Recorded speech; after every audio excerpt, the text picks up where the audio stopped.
অনেক মেয়েদের কাছে অপ্রিয় হয়ে গিয়েছে। আচ্ছা আমি বলি, কিছু কিছু মেয়ে, সবার কাছে না। বেঈমান তো আমাকে কখনো ভালোবাসতে পারবে না, তো সাধারণ ব্যাপার এটা। আর কোনো মেয়ে যুবকের সঙ্গে গাদ্দারি করবে, ছ্যাঁকা দিবে, আর আসিফ হুজুর কথা বলবে না, এটা কখনো কোশ্চেন কালেও সম্ভব হতে পারে না। এটার প্রতিবাদ করার দরকারটা যুবক ভাইয়েরা আছে না নাই? কেউ আমাদেরকে ছ্যাঁকা দিয়ে ব্যাখ্যা করতে পারবে না, ঠিক আছে না ইনশাআল্লাহ?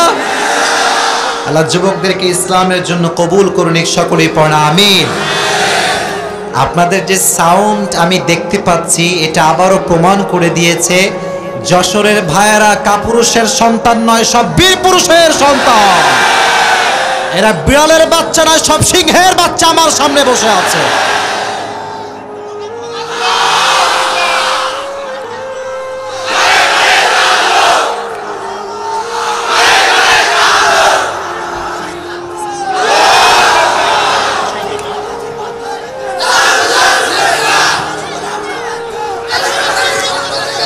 এই বামে ওই জায়গা নাকি হচ্ছে না, একটু পিড়াপিড়ি হচ্ছে। যে জায়গায় আছেন, যে যেখানে দাঁড়িয়ে আছেন, please sit down.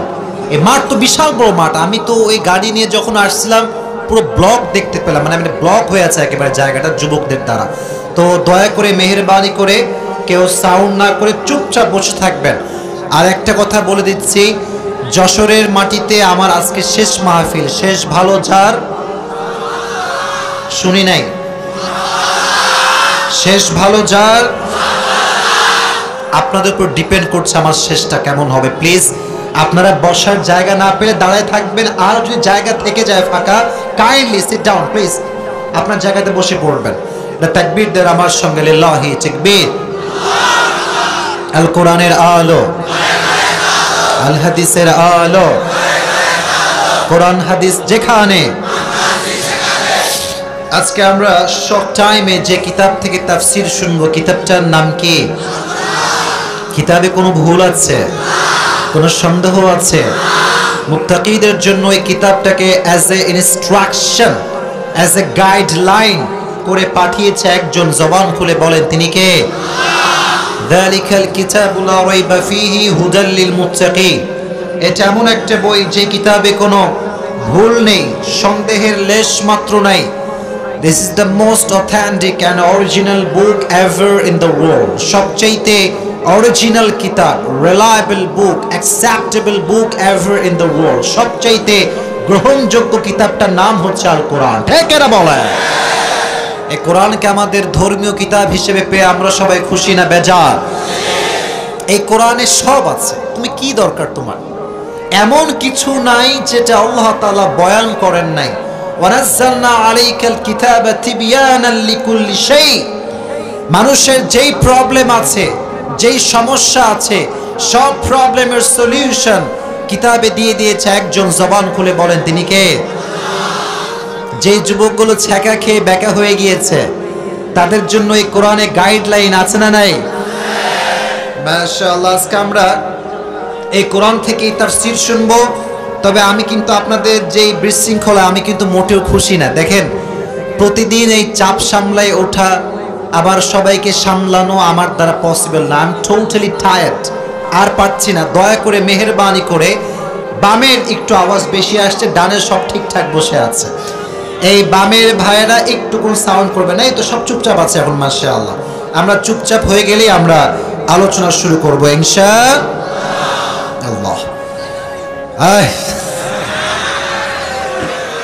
I love you শুনতে শুনতে জীবনটা তামা তামা হয়ে গেল রে বা।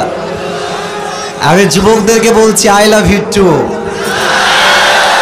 এই ভালোবাসা কার জন্য? কোনো স্বার্থ আছে? কোনো প্রকার কোনো আমাদের ডিমান্ড আছে? আমরা চাই এই ভালোবাসাকে ওসিলা করে আল্লাহ তাআলা যেন আমাদের সবাইকে জান্নাতুল ফেরদাউসে একসাথে থাকার তৌফিক দান করে। পড়া আমিন। আচ্ছা, একটা প্রশ্ন, এই যুবকরা আমায় কেন ভালোবাসে? আমি আল্লাহর জন্য ভালোবাসি, এর একটা তো স্পেশাল কারণ এইটাই যে আল্লাহর জন্য ভালোবাসি আমরা। আর একটা বিশেষ কারণ আছে, এটা আমি জাস্টিফাই করেছি। তোমরা যারা, আমি স্মাইল, আচ্ছা আমি বল, শোনেন, যুবকদের কথা কেউ না বললেও আসিফ হুজুর কিন্তু কাটায় কাটায় বলে দেয়, ঠিক না? আর তোমাদের বউটো কারো কেউ নাই? বউ নাই তোমাদের? সমস্যা নাই, আমার লেকচার তোমাদেরকে বউ আনার জন্য অনুপ্রেরণা দিবে, ঠিক না বলো? না, যুবকদেরকে হেদায়েত দান করুন সকলে পড়া আমিন। আজকে আমরা সূরাতুত তাগাবুন থেকে তাফসীর শুনব। এটি হচ্ছে 28 নম্বর পারায় অবস্থিত সূরাতুত তাগাবুনের 16 নম্বর আয়াত থেকে আমরা তাফসীর শুনব। জোরে বলেন কত নম্বর আয়াত? 16 নম্বর। বলেন কয় নম্বর? যুবক দেখো, তোমাদের কথাও বলবো, মা বোনদের কথাও বলবো, তবে মাথায় রাখবা এখানে অনেক মান্যগণ্য ব্যক্তিরা আছে। আমরা এমন কোনো আচরণ করব না যেন ওরা কষ্ট পায়। আমরা ভদ্রভাবে শৃঙ্খলাবদ্ধ হয়ে তাফসীর শুনে বাসায় ফিরে যাব ইনশাআল্লাহ। তাহলে পারাটার নাম হচ্ছে 28 পারা। জোরে বলেন কত নাম্বার পারা? যে আয়াত থেকে আমরা তাফসীর শুনবো আয়াতটি হচ্ছে সূরাতুত তাগাবুনের 16 নম্বর আয়াত। কত নম্বর আয়াত? 28 পারার এটি 16 নম্বর পৃষ্ঠায় অবস্থিত রয়েছে। এবং এই আয়াতের ভেতরে আল্লাহ তাআলা আমাদের জন্য 3টি ইনস্ট্রাকশন দিয়েছেন। জোরে বলেন কয়টা ইনস্ট্রাকশন? মাশাআল্লাহ। নাম্বার 1, আল্লাহ তাআলা বলছেন ফাত্তাকুল্লাহা মাস্তাতা'তুম ওয়া you who believed fear your Lord according to your best level of capacity. হে আমার মুমিন বান্দারা, তোমরা রবকে শুধুমাত্র ভয় করলে চলবে না, ভয় করার মতো ভয় করার দরকারটা আছে না নাই? ফাত্তাকুল্লাহ এর অর্থ হচ্ছে আল্লাহকে ভয় করো। আল্লাহ চাইলে ফাত্তাকুল্লাহ বলে এখানে এনাফ করতে পারতেন, তবে আল্লাহ তাআলা আরেকটা কথা অ্যাড করেছেন মাস্তাতা'তুম। মাস্তাতা'তুম শুধু ভয় করলে হবে না, from your best level of capacity you have to fear your Lord. আল্লাহ বলছেন সর্বোচ্চ জায়গা থেকে রবকে যে ভয় করবে সে কখনো সুদের টাকায় হাত দিতে পারবে না, ঘুষের টাকায় হাত দিতে পারবে না, ঠিক না বলেন? এজন্য আল্লাহ বলছেন মাস্তাতা'তুম, ভয় করার মতো ভয় করো। এখন ইত্তাকুল্লাহ, আল্লাহকে ভয় করো। এই তাকওয়ার হাদিস থেকে আমি 2টি ডেফিনেশন দিতে চাই। জোরে বলেন কয়টা? মাশাআল্লাহ, 2টা। 1 নাম্বার, এক হাদিসে এসেছে আবু বকর, ওমর, উবাই ইবনে কাব এবং মান্যগণ্য ব্যক্তিরা একটি মজলিসে বসে আছে, কথা বলছে। এই কথাগুলো মনোযোগ দিয়ে শুনবেন, বারবার বিশৃঙ্খলা করবেন না, কাইন্ডলি কোনো সাউন্ড চাই না, কোনো নয়েজ আসবে না, আমার কথা শুধু শুনবেন আপনারা। হঠাৎ করে সাহাবা ইকরামদের মাঝে প্রশ্ন উঠলো, মা তারিফুত তাকওয়া, তাকওয়া কাকে বলা হয়? প্রশ্ন আমাদের মাঝে সকলের আছে না নাই? আচ্ছা, এক একজন সাহাবী এক একটা ডেফিনেশন দিল যে তাকওয়া এইটা, তাকওয়া ওইটা, তাকওয়া ওইটা। একজন সাহাবী যার নাম হচ্ছে উবাই ইবনে কাব রাদিয়াল্লাহু তাআলা আনহু, চুপচাপ বসে আছেন, কোনো কথা বলে না, একদম চুপচাপ।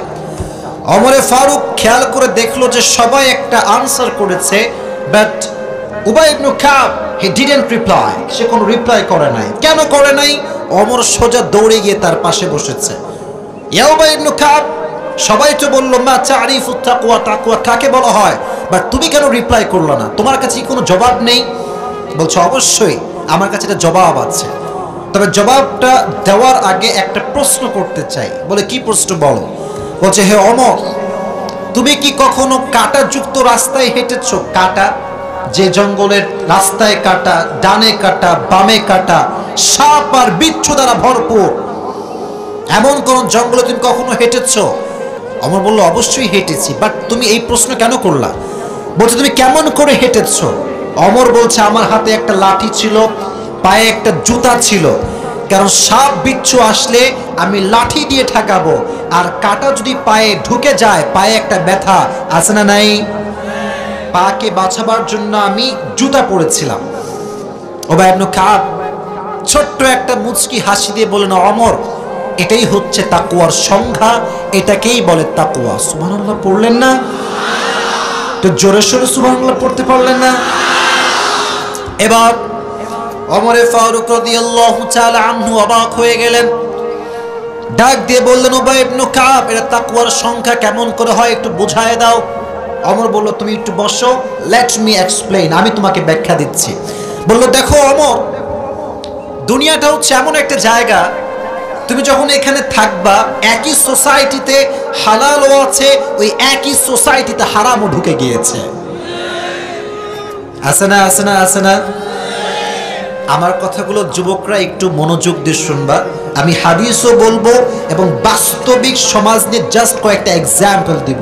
দেখো, যারা বড় হয়ে গিয়েছো তোমরা যুবক ভাইরা, অনার্স দিয়েছেন অনেক ভাইরা, অনেকে মাস্টার্স কমপ্লিট করেছেন, তো যখন দেখবেন চাকরি নেওয়ার সময় আসবে, চাকরি, আচ্ছা চাকরিটা কি হারাম না হালাল? আপনারা কথা বলেন না কেন? আরো জোরে। কোনো সন্দেহ আছে আপনাদের ভেতরে? আচ্ছা, এখন যখন আমরা ইন্টারভিউ দেওয়ার জন্য যাই কোথাও, অফিসে চাকরি নেওয়ার জন্য সিভি জমা দিয়েছি, মাশাআল্লাহ, the qualification is the best qualification in this Bangladesh, মাশাআল্লাহ, সব ঠিকঠাক, কোয়ালিফিকেশন টপ, সব ঠিকঠাক। বলে যে বাবা তোমার কি মামা খালু আছে? এই কথা নাই নাই নাই নাই নাই নাই নাই নাই নাই। এক নাম্বার। এখন যুবক বলেছে I am really sorry, I don't have মামা খালু। তো বলে যে বাবু তাহলে 10 লাখ মাল বের করো, তাহলে তোমার চাকরিটা হয়ে যাবে। না, এগুলো না, এগুলো মিথ্যা কথা। আরে নাই নাই নাই। বাংলাদেশ যেমন আমার সোনার বাংলাদেশ, একটা কথা আমাকে বলতে হবে, কে কি মনে করলো আই ডোন্ট কেয়ার, এই সোনার বাংলাদেশে চোর আর বাটপার দ্বারা বাংলাদেশটা ভরে গিয়েছে। অতএব যে ব্যক্তি হারাম থেকে বাঁচতে চায় সে ডাক দিয়ে বলবো, অফিসার সাহেব রুটি বেচে খাবো, রিক্সা চালিয়ে খাবো, ভ্যান চালিয়ে খাবো, ফুচকা বেচে খাবো, তবে আপনার হারাম চাকরি আমি নিতে পারবো না। চিল্লায় কোন ঠিক কিনা? This is the first definition of taqwa. হারাম থেকে বাঁচতে হবে, হালালকে অ্যাকসেপ্ট করতে হবে, নাম্বার 1। নাম্বার 2, তাকওয়ার অর্থ হচ্ছে আমরা যে এখন বসে আছি, এটা হচ্ছে অন্ধকার রাত, অন্ধকার রজনী। এই অন্ধকার রাতে আমাদেরকে কেউ না দেখতে পেলেও দেখতে পাচ্ছে একজন, আওয়াজ দিয়ে বলেন তিনি কে? আল্লাহ আমাদেরকে দেখে না?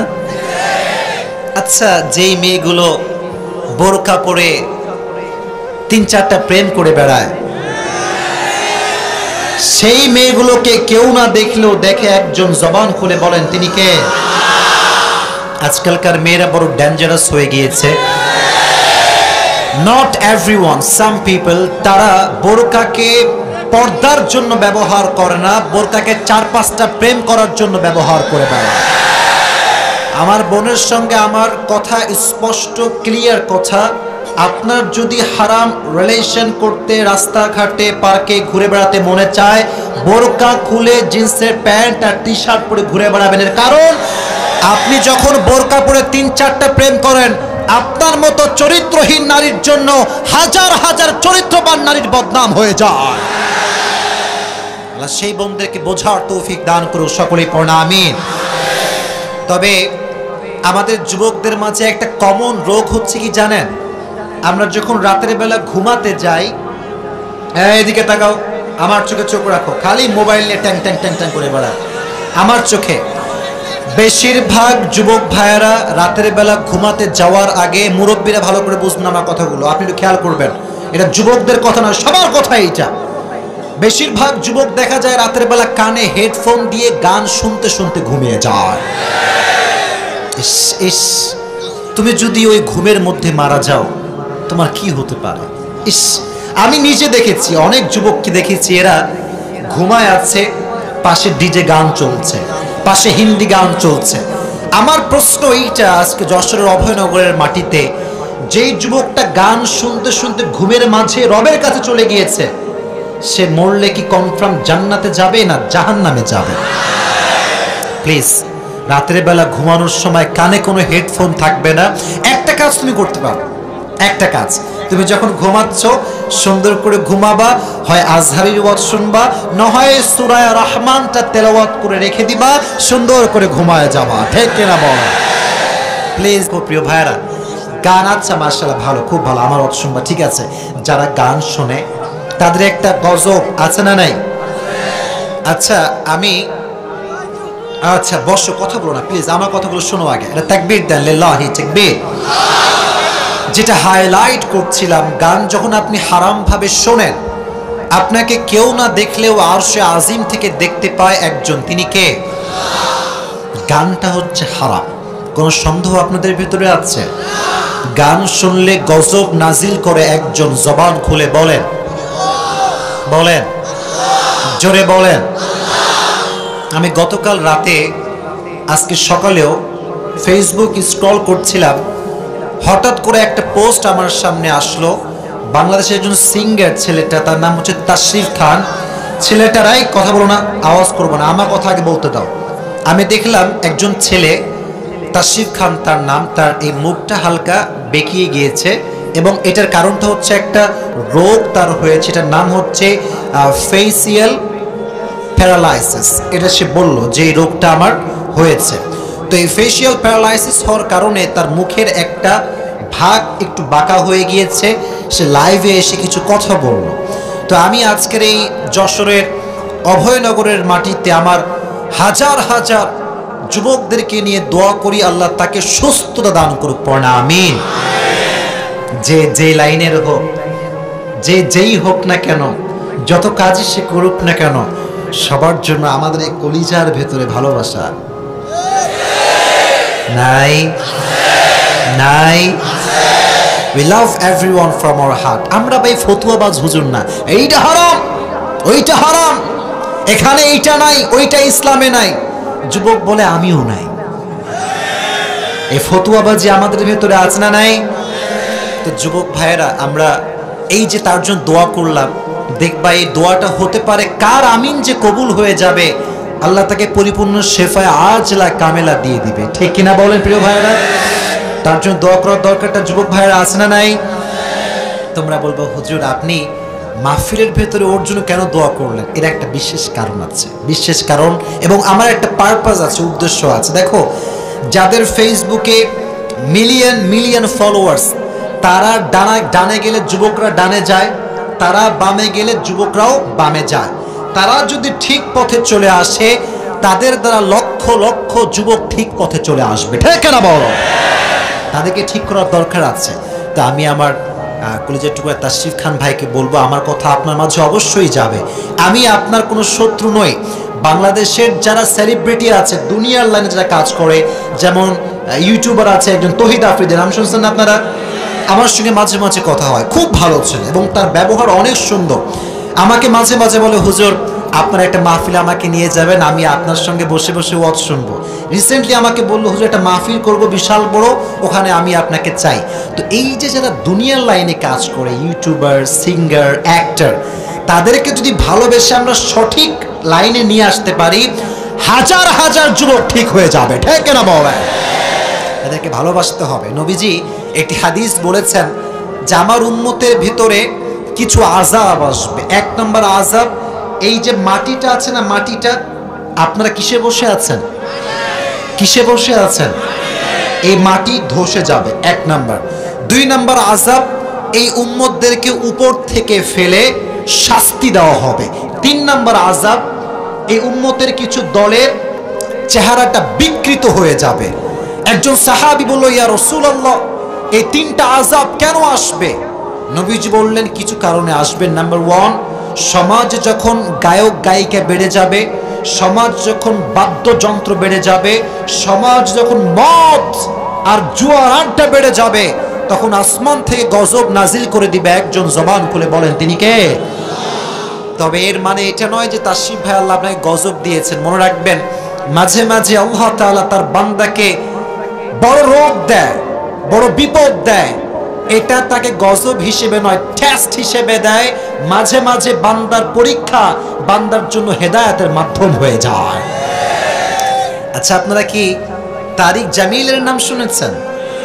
দেখবেন আমার টাইমলাইনে অলওয়েজ তার লেকচার আমি শেয়ার দিই। দেখবেন সাদা সাদা পাগড়ি পরে, হি ইজ ফ্রম পাকিস্তান। আমি আসার সময় একটা কথা শুনছিলাম আপনার মুখ থেকে, কথাটা বুঝবেন, সবার জন্য এটা কাজে দিবে। नशा पिला पिला के गिराना तो सबको आता है, लेकिन मजा तो तब है कि गिरते हुए को थाम ले कोई। ठीक किना বলেন? মদ খাওয়াই দিয়ে অজ্ঞান তো সবাই করতে পারে, কিন্তু ভালোবাসার প্রমাণ তো তখন হবে যখন মদ্যপান করা ব্যক্তি উল্টে পড়ছে, তুমি তার হাত ধরে বলবা, ভাই डरना नहीं है मैं तुम्हारे साथ हूं। ঠিক কিনা বলেন? এটাই তো ভালোবাসা। খারাপকে খারাপ তো সবাই বলতে পারে, কিন্তু খারাপে যে আছে তাকে ভালোবেসে কলিজায় কয়জন টানতে পারে, কয়জন ভালোবাসতে পারে? অতএব আমাদের ইতিহাস হবে ভিন্ন। গোটা যুব সমাজকে আমরা কলিজার ভেতর থেকে ভালোবাসা দিয়ে পরিবর্তন করে দেব ইনশাআল্লাহ। আল্লাহ আমাদেরকে তৌফিক দান করুক, সকলে পড়া আমিন।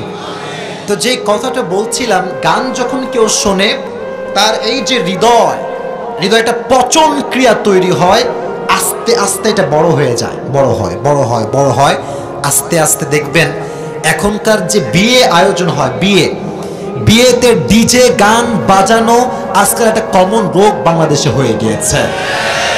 মুরব্বী আব্বাজান, শাহদাড়িওয়ালা মুরব্বী আব্বাজান, ওমা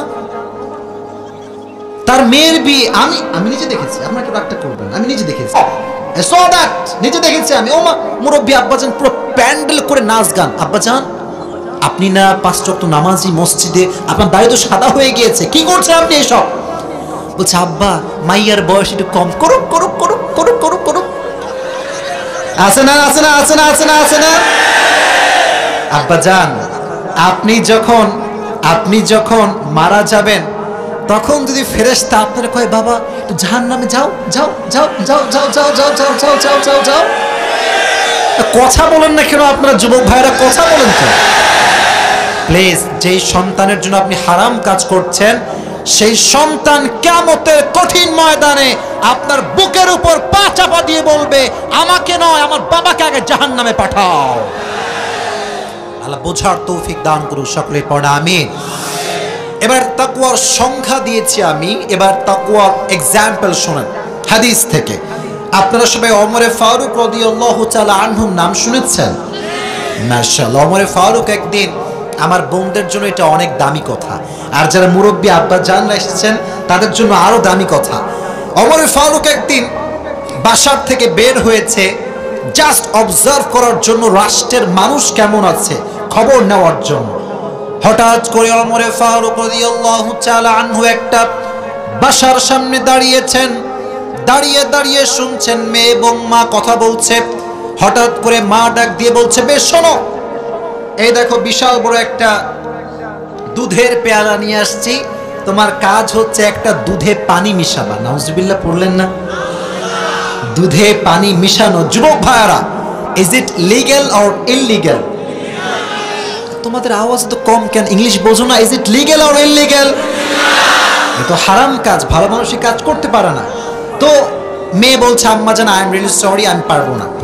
কেন পারবি না? বলছে মা তুমি কি শোনো নাই ওমর ফরমান জারি করেছে আমার রাষ্ট্রের ভেতরে দুধের সঙ্গে পানি কেউ মেশাতে পারবে? এবার আম্মা জান ডাক দিয়ে বলছে মেয়ে ভালো করে শোন, আজকে রাষ্ট্রের কেউ নাই, ওমর নাই, পুলিশ নাই, বিডিআর নাই, র্যাব নাই, আর্মি নাই, প্রধানমন্ত্রী নাই, কেউ নাই। বিহাইন্ড অফ দ্য ডোর ওমরে ফারুক আছে না নাই? উনি জাস্ট ওয়েটিং যে কি বলে মেয়েটা। আপনারা অগ্রিম আগেই পড়েন সুবহানাল্লাহ। মেয়েটা বলছে আম্মা জান গভীর অন্ধকার রাত, আমাকে কেউ দেখছে না, পুলিশ নাই, বিডিআর নাই, র্যাব নাই, আর্মি নাই, মন্ত্রী নাই, এমপি নাই, কেউ নয়, কিন্তু এই গভীর অন্ধকার রাতে কেউ না দেখলেও আমাকে দেখছে একজন, তিনি কে? ওমরে ফারুক শোনার সঙ্গে সঙ্গে ঠাস করে একটা কম্পন তৈরি হয়ে গেছে শরীরের ভেতর। আরে একটা যুবতী মেয়ের হৃদয় এতটা ভয়, সোজা বাসায় ফিরে গিয়েছে। নিজের ছেলেকে ডেকে বলছে ইয়া আব্দুল্লাহ, ইয়া আব্দুল্লাহ, হে আব্দুল্লাহ ইবনে ওমর শোনো, তুমি কি বিয়ে করতে চাও? আজকালকার যুবকদেরকে আব্বা যদি কখনো ভুলেও কয় বাপ তুই কি বিয়ে, আব্বা আমি রাজি আছি বলার আগেই রাজি হয়ে যায়। তো ওমরে ফারুকের সন্তান বলছে আব্বা আমি রাজি আছি, কোনো সমস্যা নাই। বাট ওমরে ফারুকের সন্তান কি মনে করছে, আমি প্রধানমন্ত্রীর ছেলে, আমার বউ হবে প্রধানমন্ত্রীর একজন মেয়ে, ঠিক না প্রিয় ভাইরা? প্রিন্সেস হবে, রাজকুমারী হবে। বলছে আব্বা জান no no no no no, তোমার বউ কিন্তু কোনো প্রিন্সেস নয়, রাজকুমারী নয়, আমি ওমরে ফারুক, তোমার বিয়ে দিব সাধারণ একজন ব্যবসায়ী নারীর মেয়ের সাথে। সুবহানাল্লাহ বললেন না? এবার বলেন আমাদের বাংলাদেশের প্রধানমন্ত্রীর নাম কি? নাম কি? উনি জাস্ট বাংলাদেশের একজন প্রাইম মিনিস্টার, কিন্তু ওমরে ফারুকী শুধুমাত্র একটা কান্ট্রির প্রাইম মিনিস্টার না, অর্ধ জাহানের প্রাইম মিনিস্টার। আমার যে মেসেজটা আমি দিতে চাই এই তাকওয়ার চ্যাপ্টার থেকে, সেটি হচ্ছে বড় দামি মেসেজ। আজকালকার বাবা জানেরা, অমরের মতো মানুষ তার ছেলেকে দুধওয়ালির মেয়ের সাথে বিয়ে দিতে পারলেও আজকালকার বাবারা তার মেয়েকে সরকারি টাকলা ছাড়া বিয়ে দিতে চায় না। কেন? এদের কি, এদের দোষটা কোথায়? এদের দোষটা কোথায়? কথা বলার প্রিয় ভাইরা আমার। ছেলে যখন প্রস্তাব নিয়ে আসে, আব্বা জান আমার প্রতি রাগ করবেন না, আমি বাস্তব কথা বলে যাব আজকে। বলে, আব্বা জান আমি আপনার মেয়েকে হালাল ভাবে বিয়ে করতে চাই। তো বাবা হিসেবে আমি বলি, আগে বলতে দে বাবা, বাবা হিসেবে দায়িত্ব ছিল এইটা প্রশ্ন করা যে, বাবা তুমি কি নামাজ কালাম ঠিকঠাক পড়ো? বাবা তুমি কি 5 ওয়াক্ত নামাজ ঠিকঠাক পড়ো? তোমার মুখে দাড়ি কোথায়? এটা ফার্স্ট কোয়েশ্চেন হওয়া দরকার। এখন বাবা বলে, বাবা तुम्हारे पास कितना पैसा है? বলো কিতনা पैसा है, বলো বলো বলো বলো, এরকম আছে না নাই? আছে না নাই? আছে না নাই? এজন্য যখন বিয়ে করবেন চরিত্রবান মুত্তাকি মেয়ের সঙ্গে বিয়ে দেওয়ার দরকারটা আছে না নাই? আল্লাহ আব্বা জানদেরকে বোঝার তৌফিক দান করুন, সকলেই পড়া আমিন। এবার আরেকটা কথা বলি, শেষ কথা তাকওয়া নিয়ে। মনে রাখবেন, তাকওয়া যার জীবনে বেশি, তার জীবনে দুঃখ কষ্ট কম না বেশি? বেশি, কম নয়, বেশি। সেই দিন একজন মুরব্বী আমার কাছে আসছে, সাদা দাড়িওয়ালা মুরব্বী আব্বা জান। বলছে, হুজুর একটা হাম্বল কোয়েশ্চেন। কি প্রশ্ন? বলছে, হুজুর আপনি তো অনেক ওয়াজ করে বেড়ান, আমার প্রশ্নটা হচ্ছে, আমি সারা জীবন আল্লাহকে ভয় করেছি, আমার দাড়ি দেখেন একদম সাদা। বললাম প্রশ্নটা কি, আমাকে বলেন আব্বা জান। বলছে, আমার বন্ধু সুদ খায়, ঘুষ খায়, টাকা পয়সার কোনো অভাব নাই, বিশাল বড় বিল্ডিং, উঁচু বিল্ডিং, কিন্তু আমি আল্লাহকে ভয় করে, আমার টাকা নাই, বাড়ি নাই, গাড়ি নাই, পয়সা নাই, কিচ্ছু নয়। তাহলে আমি কি আল্লাহকে ভয় করে ঠকে গেলাম? নাউজুবিল্লাহ পড়লেন না? আমি বুঝে গিয়েছি মুরব্বী ভুল পথে যাচ্ছে। বলে, আব্বাজান বসেন, আমার কাছে বসেন। কাছে নিয়ে বললাম, আব্বাজান দেখেন, আপনাকে জবাব দিতে হলে ছোট্ট একটা গল্প আমি বলতে চাই। কি বলতে চাই? বলো, আব্বাজান দেখেন, এক লোকের, রাগটা করছেন নাকি আপনারা? এক লোকের 2টা প্রাণী ছিল। কয়টা? এক হচ্ছে ছাগল আর একটা হচ্ছে গাধা। তো ছাগল আর গাধা একদিন দুইজনে একসাথে শুয়ে আছে, হঠাৎ করে ছাগলটা লাফ দিয়ে উঠছে। এই গাধা উঠে গিয়েছে। কিরে? বলছে, গাধা তুই শালা আসলেই একখান গাধা, তুই আসলেই একখান গাধা। তো গাধা কয়, ভাই আমি দি গাধা সবাই জানে, তুই করছিস কিসের জন্য? তো বলে যে, বুঝিস না যে মালিক আমাকে কত ভালোবাসে, কত আদর করে, কত মহাব্বত করে, আর তোর সুযোগ পায় খালি লাথে আর কিল মারে। তো বলছে, আসলে তুই ঠিক বলছিস, মালিক তোরে বড্ড ভালোবাসে, কিন্তু আচ্ছা গাধা, এই গাধা বলছে, আচ্ছা বলতো ছাগল, তোরে যে মালিক ভালোবাসে কয়দিন থেকে ভালোবাসে? বলছে, রিসেন্টলি, কয়েকদিন হয়েছে ভালোবাসে, আগে ভালোবাসতো না। বলছে, কেন? বলছে, তা তো জানি না। বলছে, আকাশে তাকায় দেখ, সামনে কুরবানির চাঁদ উঠছে। সামনে কিসের চাঁদ উঠছে? যার সুদের টাকায় বিশাল বড় বিল্ডিং, যার ঘুষের টাকায় বড় বড় BMW গাড়ি, মাথায় রাখবেন একটা কথা, সে মরলে কনফার্ম জাহান্নামী হয়ে যাবে। উইদ্দাত লিল মুত্তাকিন, 4 নম্বর পারা 6 নম্বর পৃষ্ঠা সূরা আলে ইমরান 133 নম্বর আয়াত। আল্লাহ বলছে, মুত্তাকি বান্দা মরার সঙ্গে সঙ্গে সে কনফার্ম জান্নাতি হয়ে যাবে। এজন্য আমরা তাকওয়া নিয়ে চলি, কোনো টেনশন নাই, প্যারা নাই, চিল, ঠিক না বলো? আচ্ছা একটা এক্সাম্পল দিই। আচ্ছা আপনাদের এখানকার যে মোড়টা, এটা কি অভয়নগর? ওই যে মেইন রোডে অভয়নগর, তাই না? আচ্ছা মনে করেন আচ্ছা কি বার মনে করেন বুধবার রাত 1টার সময় একটা চোর ধরা পড়েছে অভয়নগরের আকিজ গ্রুপের সামনে। হঠাৎ করে খবর আসছে বিশাল বড় একজন চোর ধরা পড়ছে, কার চুরি করছিল।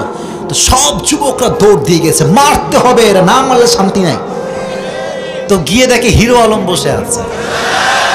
না, হিরো আলম বলতে হিরো আলম না, মানে হিরো আলম যেমন চিকন সেও তেমন চিকন, গায়ে গোস্ত তো কিছু নাই। তো তো দেখবেন যে যে যুবকরা মারতে গিয়েছিল মুরব্বীরা, এই থাম, এরা মাইরে কোনো লাভ নাই, এই জীবনে এমনি শেষ হয়ে গেছে, বাদ দে। ঠিক না প্রিয় ভাইয়েরা? আচ্ছা, আর একজন চোর ধরা পড়েছে। এই চোরটা লাদুস লুদুস, টাপ্পা টাপ্পা, এরকম লম্বা লম্বা গাল। দেখবেন বাচ্চারা আছে না, বাচ্চারা গিয়েও দেখবেন মার মার মার মার। কারণ কি জানেন? যার গায়ে যত গোস্ত বেশি তারে মাইরা তত শান্তি বেশি। ঠিক? আল্লাহ বলছে, বান্দা তোরা যে দেখিস ঘুষখোরের এই যে ভুঁড়িটা দেখবি এইরকম, খেয়াল করে দেখবে যে সুদ খায় ঘুষ খায়, এরা রিকশায় চড়লে দ্বিতীয় আর কেউ বসতে পারে না। আল্লাহ বলছে, বান্দা কেন এই ভুঁড়ি দিয়েছে তোকে বুঝতে হবে, আমার তো আগুনে পুড়াইতে হবে, আগুনে পোড়াবার জন্য গোস্তের দরকারটা আছে না নাই? অথবা আমাদের হৃদয়ে ভয় আছে একজনের জন্য, আওয়াজ দিয়ে বলেন তিনি কে? এই ভয় থাকলে সুদ থাকবে, সরিনাই থাকবে, ঘুষ থাকবে, রাহাজানি থাকবে, ডাকাতি থাকবে, ধর্ষণ থাকবে। আমি সেকেন্ড চ্যাপ্টারে যাচ্ছি, আপনাকে রাগটা করছে তো দোয়া করে দেই। আর কিছু কথা বলা যাবে তো ইনশাআল্লাহ। এই যারা ঘুষ খায় তারা মনে করে কি জানেন? যে উপরের অফিসার সাহেব না জানলেই হবে, কিন্তু ওপরেরও ওপরে একজন আছেন, জবান খুলে বলতে হবে তিনি কে? অফিসার সাহেব তার অফিসারের সামনে বসে আছে, হঠাৎ করে একজন কর্মী আসছে বিশাল বড় একটা হাতে ব্যাগ নিয়ে। কি রে তোর হাতে এইটা কি? স্যার মাল নিয়ে আসছে। কি নিয়ে আসছি? তো অফিসার সাহেব খুব ভালো মানুষ, এমনি খুব ভালো মানুষ। বেয়াদব কোথাকার, রমজান মাস, নামাজ পড়বো, হাত ভিজানো উজু করছি, এগুলো ঘুষের থেকে হাত দিয়ে ধরা যাক, টেবিলে ঢুকাইতে পারলাম। অফিসার সাহেব, এই যে বাটপারি আপনি করলেন, আপনি প্রমাণ করলেন আপনি উপরে ফিটফাট ভেতরে সদরঘাট। আপনাকে কেউ না দেখলেও দেখছে একজন, জবান খুলে বলেন তিনি কে? এজন্য আল্লাহ বলছেন, ফাত্তাকুল্লাহা মাস্তাতাতুম, O my believers, fear your Lord as he should be feared, ইত্তাকুল্লাহা হাক্কা তুকাতি, as he should be feared। যতটুকু ভয় করা দরকার ততটুকু ভয় করার দরকারটা আছে না নাই? The first chapter is closed. Second chapter, এটা আমি খুবই শর্টে বলছি। ওয়াসমাউ ওয়া আতিউ, ওয়াসমাউ ওয়া আতিউ। সেকেন্ড মেসেজ, আল্লাহ বলছেন শোনো মানো, শোনো মানো। যে শোনে মানে না তার শোনার কোনো দাম নাই। কোন সন্দেহ আছে আপনাদের ভেতরে? ওয়াসমাউ ওয়া আতিউ, ওয়া আতিউ মিনস আই ওয়া আতিউ আল্লাহ ওয়া রাসূলাহ। আল্লাহকে মানতে হবে, তার নবীকে মানতে হবে। শুধু মসজিদ এবং মাদ্রাসায়, বাদ বাকি জায়গা সব ক্লোজ। শুধু মসজিদ মাদ্রাসায়, সব জায়গায় মানার দরকারটা আছে না নাই? মেয়েরা যারা এসেছেন আমার বোনেরা, এই দুজন কয়ে যায়, বসো বসো, তাহলে দোয়া করে দিব, খবরদার। এত লোক সামলায় কথা বলছি, যদি আমার সে বেঈমানি করেন খুবই কিন্তু খারাপ হয়ে যাবে। এটা আজকে বেঈমানি হবে না, আজকে শুধু ভালোবাসা হবে। ঠিক না বলেন? দেখেন, আদর্শ বলতে কি বোঝায়? যখন মেয়েকে বিয়ে দিবেন তখন একটা মেয়ের হক আমাদের উপরে আছে না নাই? আজকাল অনেক বাপ বের হয়েছে, দেখবেন মেয়েকে বিয়ে দিয়ে দেয়, তার অনুমতি নেওয়ার প্রয়োজনটা মনে করে না। এরকম বাবা আছে না প্রিয় ভাইরা আমার?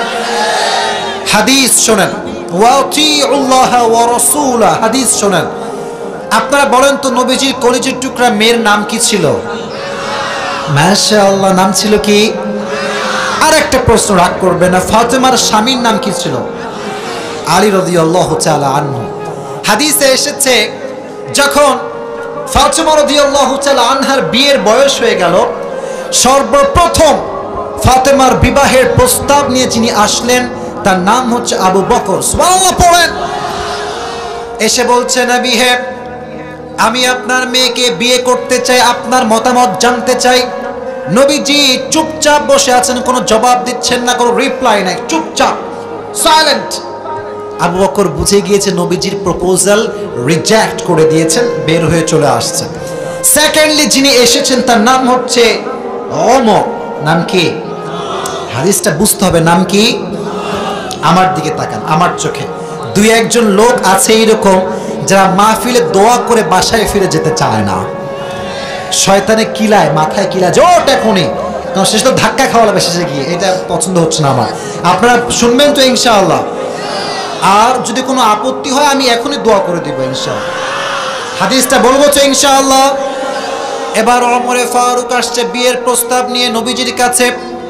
আসার পরে ডাক দিয়ে বলছে, ইয়া রাসূলুল্লাহ, ইয়া হাবিবাল্লাহ, আপনার মেয়েকে আমি বিয়ে করতে চাই, বউ বানাতে চাই, আপনার কি কোনো পারমিশন আছে কিনা? নবীজি চুপচাপ, সাইলেন্ট। নবীজি কি বলেন? নবীজি কি? সাইলেন্ট, টোটালি কিপ কোয়াইট, কোনো কথা বলছেন না।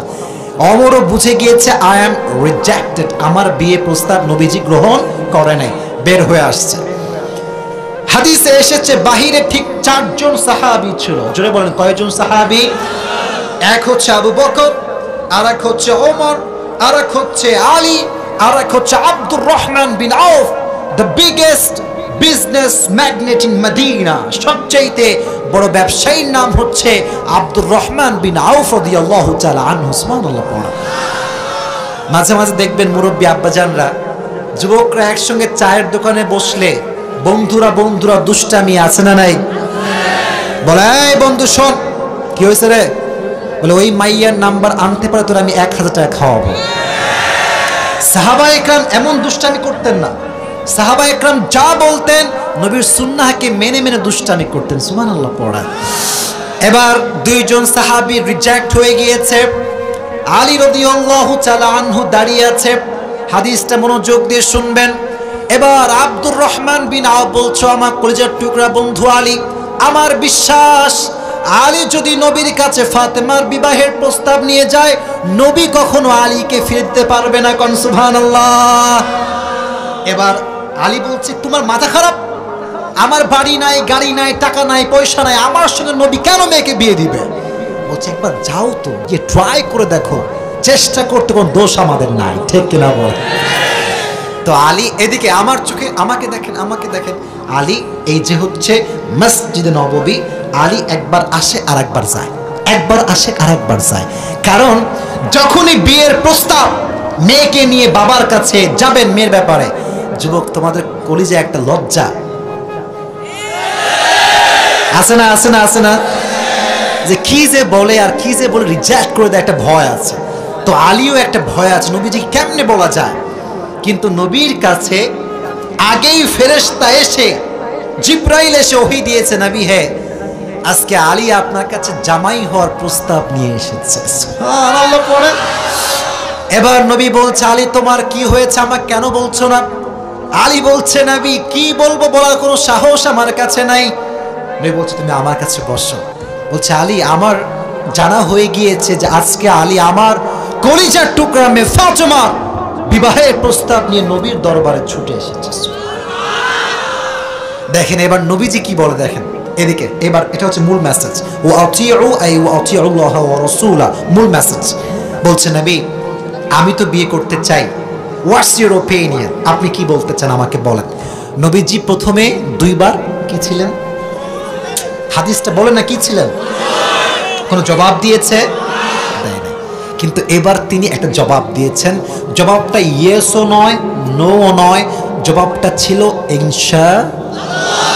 ইনশাআল্লাহ। আচ্ছা বলেন তো ভাই, এদিকে তাকান, আলীর মতো পাত্র আল্লাহর এই জমিনে এখন কাউকে হারিকেন দিয়ে খুঁজলেও পাওয়া? ফাতেমার মতো চরিত্রবান মেয়ে, তার যে ক্যারেক্টার, তার যে পার্সোনালিটি, ব্যক্তিত্ব, এরকম মেয়ে কোথাও খুঁজে পাওয়া যাবে না, ঠিক কিনা? আলীর মতো পাত্র, ফাতেমার মতো পাত্রী, আর প্রস্তাবটা আল্লাহর পক্ষ থেকে সিলেক্টেড যে ফাতেমা আলীর বউ হবে। নবী চাইলে ইয়েস বলতে পারতেন, নবীজি ইয়েস বলেন নাই। আমাদের জন্য শিক্ষা। কি শিক্ষা? বাবাজান, যখনই তুমি তোমার মেয়েকে বিয়ে দিবা, পাত্র যত সুন্দর হোক, যত স্মার্ট হোক, আর্মি হোক, র্যাব হোক, পুলিশ হোক, হুজুর হোক, নন হুজুর হোক, তোমার মেয়েকে প্রশ্ন করতে হবে তোমার কি ছেলে কি পছন্দ হয়েছে নাকি হয় না, ঠিক কিনা বলেন? প্রশ্ন করতে হবে তাকে। কিছু কিছু আব্বা জান আছে দেখবেন, এই কথা বলবো না খবরদার, যারা বলে যে আমি যেহেতু মানুষ করেছি আমার পছন্দ অনুযায়ী বিয়ে হবে। আবার আপনার সাথে কোনো দুশ্মনী নাই, আপনি যখন মেয়ের উপরে জোর করে একজন স্বামীকে চাপায় দেন যে তাকে পছন্দ করে না, আপনার মেয়েটার জীবনকে আপনি জাহান্নাম বানিয়ে দিচ্ছেন, আপনার কোনো ধারণা নয়। নবীর আদর্শ মানতে চাইলে মেয়েদেরকে বিবাহের ক্ষেত্রে পারমিশন নেওয়ার দরকারটা যুবক ভাইয়েরা আছে না নাই? এজন্য আমার মাহফিলে আজকে অনেক মুরব্বী আব্বা জানরা এসেছেন, অনেক মান্যগণ্য ব্যক্তিরা এসেছেন। আমি সবার দুটো পায়ে হাত রেখে বলছি, আমার বোনদের কষ্ট অনেক কষ্ট। যার স্বামী খারাপ হয়ে যায় তার জীবনে দুঃখ কষ্ট আর বলে কই আসা লাগে না, তার জীবনটাই দুঃখ কষ্ট আর ভরে যায়। আল্লাহ বাপদেরকে বোঝার তৌফিক দান করুক, পড়া আমিন। আচ্ছা, আপনাদের বউ আছে কার কার? একটু হাত দেখানো যাবে? কয়েকজন? আচ্ছা কয়েকজন। আচ্ছা আচ্ছা, হাত নামান। একটা হাদিস বলবো। আচ্ছা, হাত নামান, হাত নামান। আরে বাবা, আওয়াজ করেন না, আমাকে বলতে দেন। এতগুলো মানুষ কথা বলে কেমনে সামলানো যায়? কথা বলো না, চুপ, একদম চুপ থাকেন। আমি বলি, হাদিসে এসেছে নবীজি একদিন ফাতেমার ঘরে এসেছেন। কার ঘরে এসেছেন? আপনারা কি মরে গেছেন? কার ঘরে?